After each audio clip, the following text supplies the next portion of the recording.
Plus de 10 jours après les fêtes de fin d'année, où en est la situation épidémique en France? Une campagne de dépistage massif vient de débuter à Roubaix, dans le nord du pays, où les autorités espèrent tester près de 10% de la population. Ce dépistage ciblé doit permettre d'en savoir plus sur la circulation du virus sur le territoire et sur la présence de son variant britannique plus contagieux qui a déjà été repéré à Lille, Bagneux et Marseille. Avec environ 20 000 nouveaux cas quotidiens recensés la semaine dernière, la France est encore loin de son objectif des 5 000 nouveaux cas par jour qui correspond à la maîtrise de l'épidémie.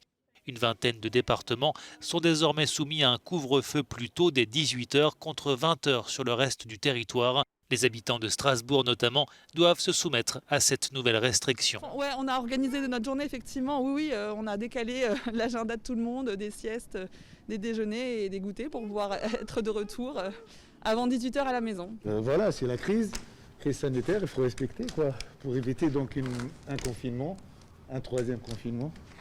Voilà, mieux que rien, travailler moins, gagner moins, mieux que le confinement, je trouve.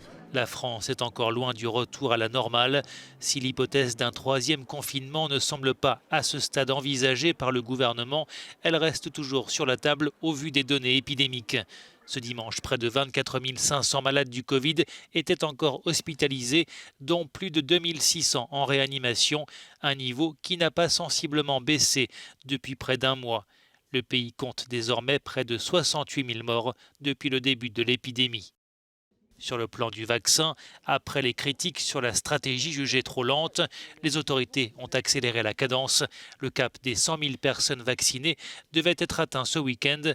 La livraison de 50 000 doses du vaccin Moderna dans l'Est ce lundi va permettre d'appuyer cette dynamique.